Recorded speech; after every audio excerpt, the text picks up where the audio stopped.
Hey everybody, Dr. Shadi Ireifej here, TrueCare for Pets, Studio City, Los Angeles. Thank you so much for joining us. We have Lindsay here today.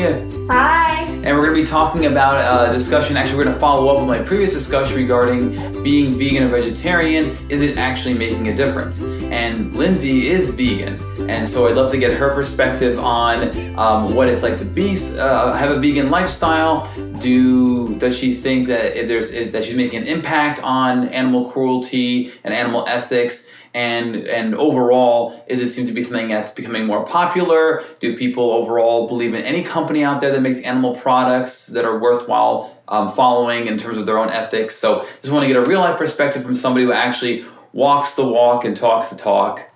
Lindsay, so tell us about what made you decide to become vegan. Okay. So I've been vegan now for about a year.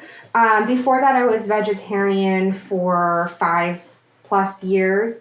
What made me go vegan was actually something that happened in downtown LA at the Farmer John slaughterhouse. I don't know if you guys know that, but here in LA, and probably if you're in a major city as well, a lot of these big companies butcher in town. So the big trucks full of the pigs come through LA, and there's something called the Pig Vigil, which is held, I want to say weekly, you can Google it, in downtown LA in front of the Farmer John slaughterhouse, where there is an agreement with them and Farmer John that they will stop in front of the slaughterhouse for 3 minutes and let activists engage with the pigs, which usually means giving them water because they've been on the road for days without food or water, giving them water, giving them food like apples and other fruit, and it is heartbreaking to see these pigs they're very sentient beings. If you've ever interacted with a pig, they're very intelligent, they're very loving. To see these animals crammed together on these trucks and just starving, thirsty, and just so grateful for their moment of kindness, and that did it. Wow. So just for people who don't understand, what's the difference between being vegetarian and being vegan? Yeah, I think that this is kind of a huge spectrum of different people. So you have people that choose not to eat meat like once a week, or you have a full-fledged vegetarian who eats no meat but still consumes animal products. So milk, eggs, things made with those ingredients, whatever else, wears leather, that kind of stuff. You also have pescatarians who will only eat fish, but probably still consume dairy and eggs. But every individual kind of takes this journey differently. And then you have a vegan who eats no animal products whatsoever, and tries to wear no animal products. It's nearly impossible in some situations. Like, the more you dive into veganism, your tires have animal products. Like, there's animal products in everything. So it's really hard to be 100% truly vegan. For instance, one of the surgeons here at our practice wanted a vegan couch. Well, that took her 3 months because it had to be made, because couches generally aren't vegan, but you wouldn't think about that. Wow, yeah, that's amazing. Whatever fibers they use, things like that. So it's definitely on a spectrum, the difference between, pescatarian, vegetarian, and vegan. Do you see that this type of lifestyle is becoming more and more popular over time? And do you think can you think of any reasons as to why it would become more popular over time?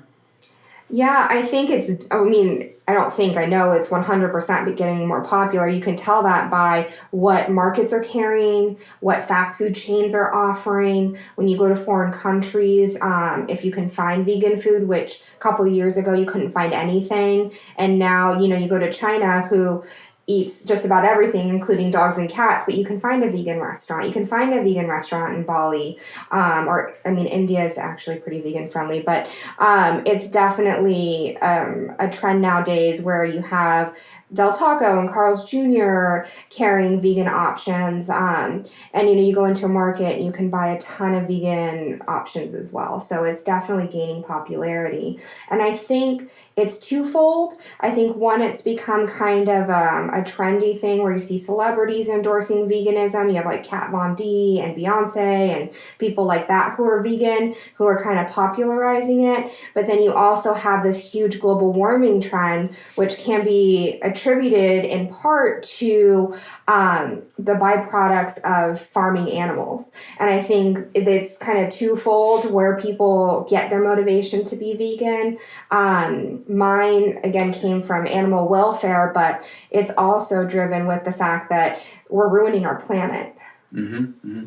For sure, yeah. I mean, I think it's becoming more and more well known now, especially with the recent the election coming up soon, all the Democratic candidates, that it seems as though climate change by itself is not a very simple process. We all knew that, but it's becoming more and more well known. And it's certainly one aspect of amongst many is the farming of animals and how we process animals. For sure, it's impacting our climate as well. So it's an excellent point. You don't necessarily have to be vegan or vegetarian just for the animals' sake. You also can be doing it with the intentions of Earth in mind as well. So that's a great point. Do you think that overall, not on a local or a small level, do you think as a global, do you think being vegan or vegetarian is having a global impact on how companies are processing animals or changing their ways to become almost exclusively vegan or vegetarian appropriate, or even to the point where they want to convert people who are vegan and vegetarian towards animal products by showing them that they're doing better, that they're taking care of animals in a better manner?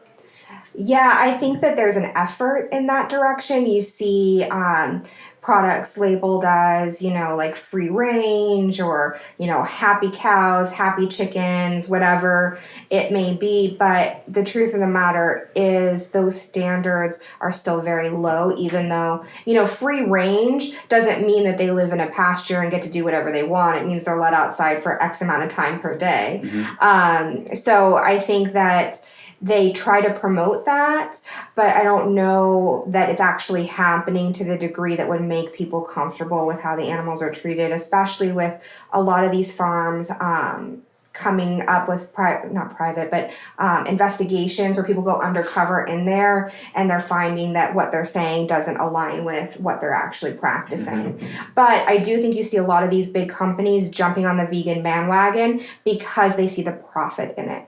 So you have companies that are purchasing these vegan companies in order to make money off these products because they see the growing popularity. Same thing with these big chains carrying vegan products now. They see the benefit financially in it. I don't think that, KFC, who had this crazy launch of vegan chicken in, I forget what state that, was this huge social media thing. I don't think they did that because they want to help chickens. They did it because they saw the popularity and the money in it. Sure. Same thing with Del Taco and Carl's Jr. They're not trying to convert people off their normal menu. They're just trying to bring back that demographic of people, which is getting larger and larger, to spend money at their establishments. Sure, yeah. I mean, the motivation for it may not be necessarily for the animal's sake. The motivation might be profit run, but I would of course say that I think the majority of people, if these companies are showing that they're treating animals better, then who cares what the motivation is? The end result is still the same. It's better animal care. Yeah. And I think that a lot of vegans, some of the vegans I know, if there's a private farmer, like there's a veterinarian I know who owns a ton of chickens. He loves his chickens. He spends time with them. They're not exploited. They're happy. They live on his ranch. I would probably eat those eggs. Mm-hmm. The animals aren't exploited. They're so happy. They're laying the eggs. It's not, I know where it's coming from. I know that those chickens are actually cared for. I don't eat those eggs, but I know people that would do that because you know exactly how that animal is being treated. So then along those lines, do you think that, let's say we lived in a perfect world where if we agree that animal products are still going to be manufactured, but if we lived in a perfect world whereby every single aspect of the animal's production has absolutely zero suffering, up until they die, of course, because death is inevitable with these companies. But do you think that the majority of people who are vegan or vegetarian would actually go back to using animal products if they knew with 100% certainty that every aspect of that animal's life up until death is pristine as it could be? I think it depends on the motivation that turns you vegan or vegetarian. For me, the thought of eating meat ever again is just, it makes me nauseous. It's gross. Yeah, but I mean, it's because I've witnessed with my eyes the end part. And it's not just the treatment, it's the taking of a life. It's the generating of a life simply for our pleasure, and then taking it for, that same reason. And it's just hard for me to say, okay, well, they lived a cush life, it's over now. I'll go ahead and eat them. No, I wouldn't do that, but I'm sure that there's people out there that would, if their motivation was strictly how they were cared They can for. reconcile the idea that, all right, well, now I'm okay eating these products or wearing these products because the pet, I know for sure that the animal lived a decent life. Yeah, and I'm sure there's tons of people out there like that. And if we got to a point where it wasn't affecting climate change, the animals were treated appropriately, I mean, I'm sure there is a big demographic of people that would go back, and I wouldn't hold any resentment towards them. I just personally couldn't do it.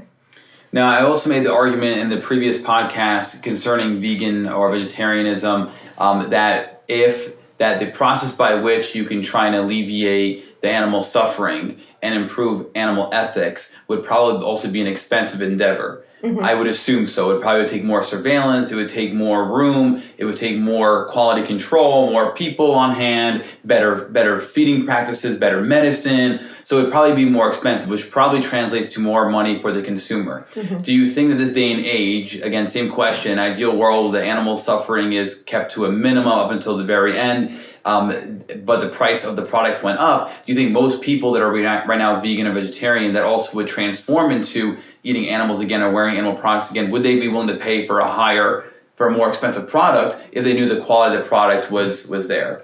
I mean, definitely, it's kind of counterintuitive at this point, but a lot of the vegan-based meat alternatives are more expensive than regular meat. Which, if you think about it, makes no sense. They're made out of plants, right? Mm-hmm. But it's the novelty of it. It's the time it took to create it and the fact they can charge more for it. So if you go to like a vegan pop-up or a vegan truck, a vegan, like one of my favorite places is Lettuce Feast, and they make vegan fried chicken sandwiches. Oh my God, to die for. They're $15 each. Yikes. Okay. Wow. And so they're that expensive because they're amazing. And the line to get one of those sandwiches sometimes takes an hour and a half. Oh my goodness gracious. So do I think that those people that would be willing to go back to meat would pay, instead of $6 for a chicken breast, would pay $12 for a chicken breast? Yeah, they're already paying $15. Right, It would probably still be cheaper. And I think that's one of the hindrances for a lot of people going vegan or even vegetarian is they feel like they can't afford it. Mm-hmm. I actually had that conversation with Jay, who's been on our podcast before. She's like, I want to be vegetarian. I can't afford it. I'm like, you can't afford vegetables? Mm-hmm. And people don't think about it like that. They think, okay, I have to eat all these meat alternatives. I have to buy all these vegan products, and it's really not true. You can, and it makes the transition easier. Mm-hmm. But at the end of the day, being vegetarian or vegan means you eat plants. Mm-hmm. And plants inherently are cheaper than animal products. Okay, yeah. That's great, yeah. So if you had any kind of advice or guidance for just general guidance for anybody who's thinking about becoming vegan, vegetarian, they don't know how to go about it. Is there a resource you can point them to, or do you have any kind of just maybe like 5 bullet points that you can recommend that they go through so that make sure that they're doing it in not only an ethical way, but also in a healthy way? Yeah. I think the biggest issue people run into is finding replacements or feeding themselves in a way that's satisfying. And so what I tell people, and I think this is probably what, you'll get some advice online similar, is kind of do it stepwise. So take things out one at a time. Don't just one day, unless you're that kind of person. Some people are. One day be like, nope, done. And then you just feel deprived. Like when you're on a crash diet and you can't eat anything, you're going to go back. These don't work, right? So it's like, for me, one of the biggest things to overcome was coffee creamer. And I know that's really like small, but one of my favorite things in the morning was an espresso shot with a splash of half and half. And I will tell you, there is no plant-based version of half and half. There just isn't. It took me probably a month trying 100 different creamers before I could transition off that, because I had to find a replacement that I felt satisfied with. Sure. And now, if you're looking for coffee creamers, Silk has a really good one, and then those little jugs you get at the store, I forget what they're called. They have different flavors like hazelnut and like international something or whatever. They have vegan options now too, which are very good. So it's taking things out one at a time and finding replacements for them instead of just crashing down and not eating anything and then setting yourself up for failure, because you're going to go back if you don't feel satisfied. And it's learning to cook for yourself, learning to order for yourself things that are fulfilling while still maintaining a vegan or vegetarian diet. So take it slow, do your research, try different products, don't give up after one. And then I think you'll be fine. There's tons of resources online. I know PETA has a great vegan starting kit. I know for some people PETA is very extreme in their views, but their vegan starter kit has recipes. It's free. They mail it to you. Oh, that's smart. So, that's definitely a good place to start. Most major cities have vegan festivals, if not weekly, monthly, where you can go and get things like a $15 chicken sandwich, but those things will help fill those voids that you've created. Great. And then so one final thing then, on the previous episode where I talk about being vegan vegetarian is actually making a difference, where do you think what other angle can we hit the animal industry other than refraining from eating animal products or wearing animal products that would help with sort of changing the culture by which we use animals? So I was making the argument that if we kind of get on a governmental scale with legislation where we make stricter laws, have stricter repercussions for violators of those laws, that will help try to mitigate as much as possible animal cruelty, animal torture, and maximize animal ethics. Do you think that something along those fronts would help the greater cause, or do you have any other ideas how we can, on a more global scale, help the situation? I think it's so deep and so hard because it's not just legislation, but it's all the lobbyists and, all the money that goes into that. And you have these big companies with a lot of money, pushing money onto these legislators to kind of protect their own interests. In an ideal world. In an ideal world, yes, it would start there with stricter standards and things like that. And I think that we have a really long way to go. Someone was telling me, and I forget where this came from, but even if the whole world went vegan, we're not prepared to farm that much. We don't even know that we could sustain that. And so I think it just comes down to sustainability. And I know that there's sustainable farmers, there's sustainable restaurants, people that really look into that, but we need to be looking at what we can do in the long term, whether it's through legislation, through our personal choices, to kind of make sure that this planet will still be here in years to come, and kind of going about that in a stepwise fashion. Wonderful. Perfect. Lindsay, thank you so much. Just to recap, guys, there's many different reasons why somebody would want to choose a vegetarian or vegan lifestyle. There are certainly some safe alternatives if you wanted to go into that lifestyle, how you can slowly get into it. And then there's always looking at the bigger picture, not only from a legal standpoint, but also from a climate standpoint.